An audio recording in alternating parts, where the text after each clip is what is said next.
Narito na ang GB Balita Express.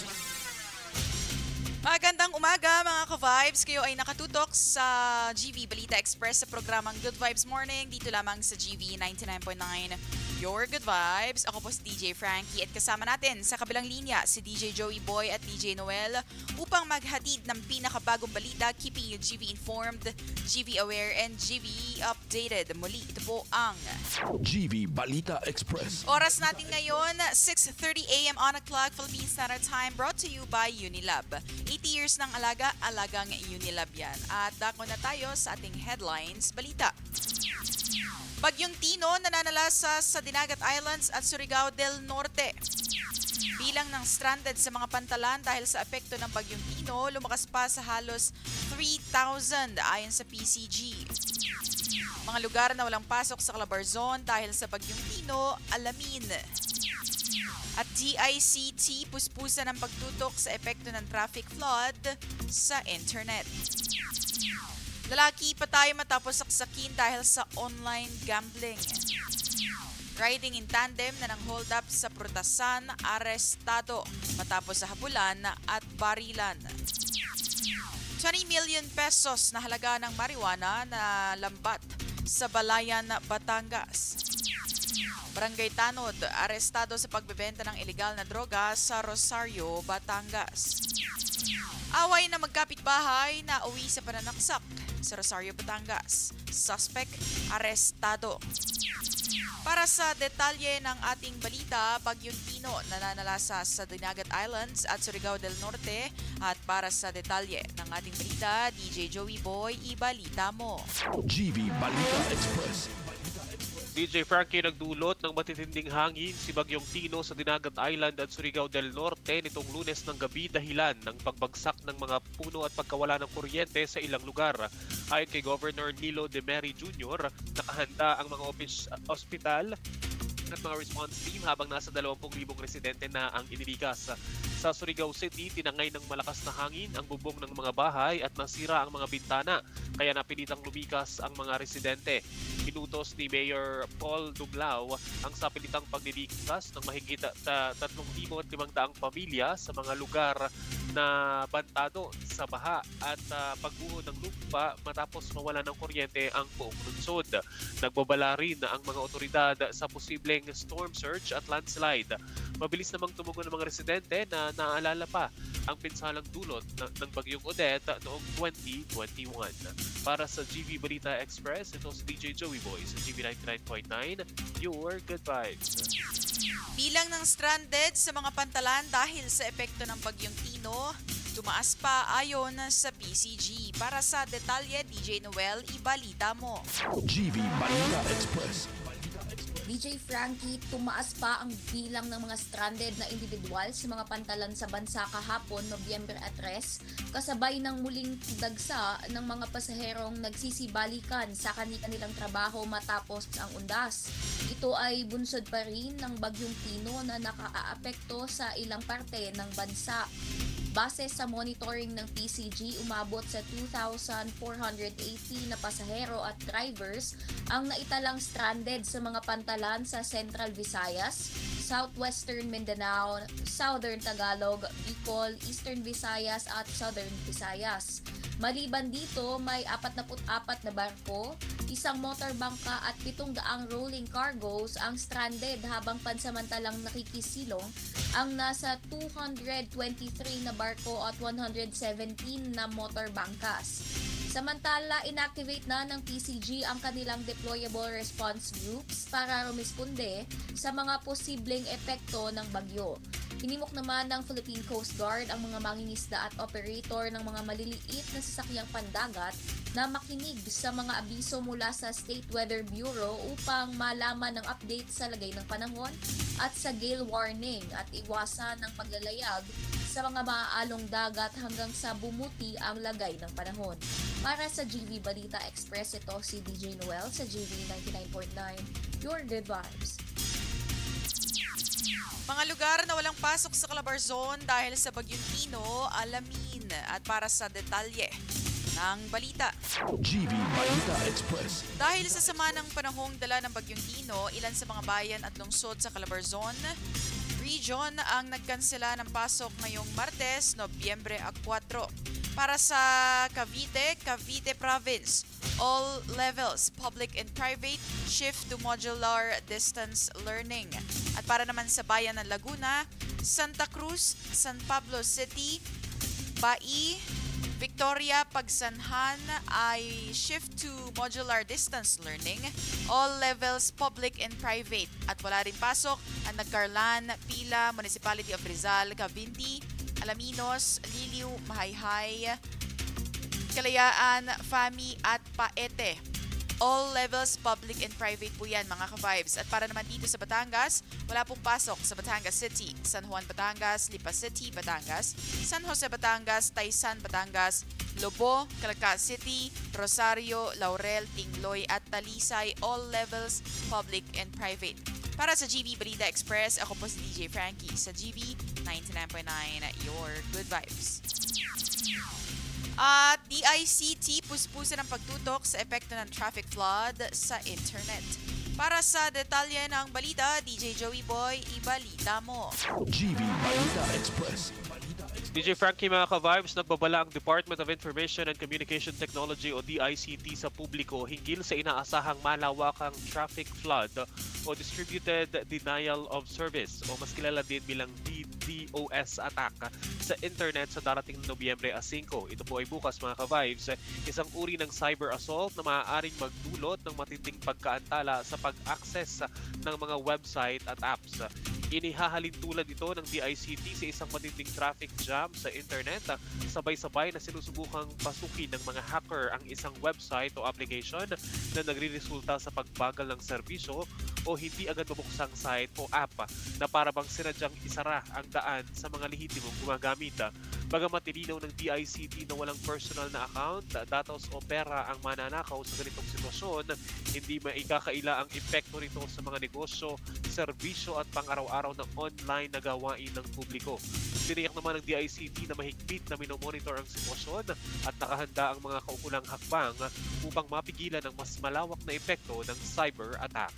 Para sa GB Balita Express, ito si DJ Joey Boy sa GB 99.9, your good vibes. Lalaki patay matapos saksakin dahil sa online gambling. Para sa detalye ng balita, DJ Noel, ibalita mo. GB Balita Express. DJ Frankie, nasawi ang isang lalaki matapos saksakin ng kasama sa online gambling sa Binangonan, Rizal nitong linggo matapos pagbintangan na umubos sa laman ng kanyang e-wallet. Kinilala ang biktima sa alias na Hermie ni Gildo na idineklarang dead on arrival sa ospital dahil sa mga saksak sa katawan. Pinaghahanap naman ng mga otoridad ang suspect na si alias J na nahaharap sa kasong homicide. Batay sa investigasyon, naganap ang insidente sa harap ng bahay ng suspect sa barangay Mambog, alas 2:30 ng madaling araw noong Nobyembre 2. Ayon sa ulat, nagalit umano ang biktima matapos matuklasang ubos ang laman ng kanyang e-wallet at pinagbintangan ang suspect na nauwi sa mainitang pagtatalo at pananaksak. Agad rumisponde ang pulisya at MDRMO, ngunit hindi na nailigtas ang biktima habang nakatakas naman ang suspect. Iniimbestigahan pa kung pinahawak ng biktima ang kanyang cellphone para ipalaro ang sugal online na posibleng dahilan ng alitan. Para sa GB Balita Express, ito si DJ Noel sa GB 99.9, your good vibes. Riding in tandem na hold up sa Prutasan, arestado matapos sa habulan at barilan. Para sa detalye ng balita. GB Balita Express. Arestado ang dalawang riding in tandem suspects matapos makipagbarilan sa mga pulis habang tumatakas sa Barangay Lalaan, Silang Cavite nitong linggo ng hapon. Sugutan ng isa sa kanila matapos tamaan ng bala sa kamay. Sa ulat ng Silang Police, hinold up ng mga suspects sina alias Mark at Chris, kapwa construction worker mula sa Dasmariñas City. Ang isang Prutasan sa Barangay Lalaan bandang alas 3 ng hapon. Tinangay nila ang sling bag ng biktimang si alias Ber na naglalaman ng 14,000 pesos. Nang makahingi ng tulong ang biktima, sa dumaraang pulis nagsimula ang habulan at palitan ng putok. Nasugatan ng isang suspect sa JP Rizal Street, Barangay Poblacion 2, habang ang isa ay na-corner ng SWAT team. Nasamsam mula sa mga suspect ang ninakaw na sling bag, isang gun replica at sumpak na kargado ng bala ng 9mm at isang patalim.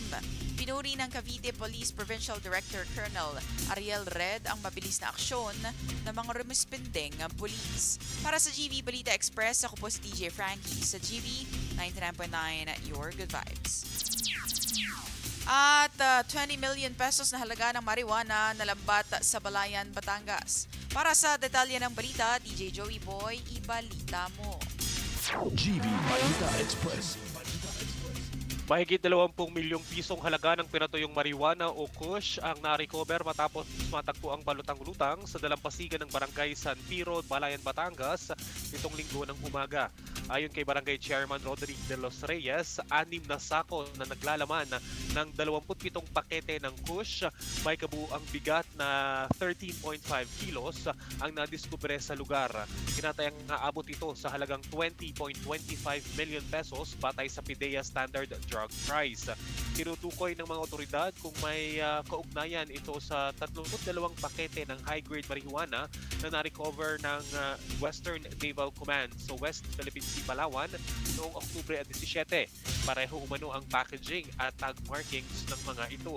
Ayon kay Calabarzon Police Director Brigadier General Paul Kenneth Lucas, isinailalim na sa laboratory test ang mga na-recover na kontrabando para sa tamang disposisyon. Para sa GV Balita Express, ito si DJ Joey Boy sa GV 99.9, Your Good Vibes. Barangay Tanod, arestado sa pagbebenta ng ilegal na droga sa Rosario, Batangas. Para sa detalye ng balita, DJ Noel, pasok. GV Balita Express.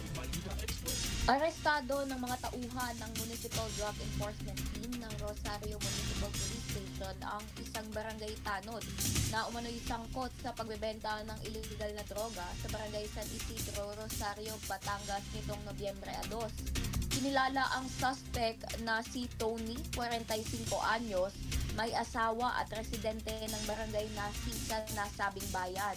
Ayon sa Rosario Police, nasa kote si Tony sa isang buy-bust operation na isinagawa ng Rosario MPS sa pakikipag-ugnayan sa Philippine Drug Enforcement Agency o PIDEA. Na-recover mula sa suspect ang isang maliit na heat-sealed transparent plastic sachet na naglalaman ng hinihinalang shabu na tumitimbang ng tinatayang 0.10 grams at may halagang 680 pesos base sa standard drug price. Kabilang din sa mga nakuha ang isang 500 pesos na buy-bust money na may serial number. Matapos makumpleto ang mga kinakailangang papeles, isasampa ang kaso laban sa suspect sa Office of the Provincial Prosecutor para sa paglabag sa Republic Act 9165 o ang Comprehensive Dangerous Drugs Act of 2002. Sa pahayag ni Police Colonel Sibalo, binigyang diin niyang hindi magdadalawang isip ang kapulisan na arestuhin kahit pa ang mga nasa posisyon kung sila ay masasangkot sa ilegal na droga. Para sa GV Balita Express, ito si DJ Noel sa GV 99.9, Your Good Vibes. Away na magkapitbahay na uwi sa pananaksak sa Rosario, Batangas. Suspect arestado. At para sa detalye ng balita, GV Balita Express. arestado ng mga otoridad ang isang 30 anyos na lalaki matapos umanong saksakin ang 24 anyos na lalaki sa Barangay San Ignacio sa Rosario, Batangas nitong Nobyembre 2. Sa investigasyon ng Rosario Police Station, nauwi umano sa mainit na pagtatalo ang dalawa. Sa gitna ng alitan, sinasabing bumunot ng patalim si Rafael at sinaksak si Ray na ngayon ay kasalukuyang nagpapagamot dahil sa tinamong sugat. Una raw sa nagkasundo ang magkabilang panig na ayusin ang gusot dahil sa magkapitbahay sila. Pero kalaunan ay nagsampa ng reklamo ang pamilya ng biktima matapos magkaalitan at gastusin sa ospital. Dahil dito, magsasagawa ng hot pursuit operation ng mga pulis na nagresulta sa pagkakadakip kay Rafael sa Barangay Munting Tubig, Ibaan, Batangas. Kasalukuyan nagpapagaling ang biktima habang patuloy ang investigasyon sa insidente.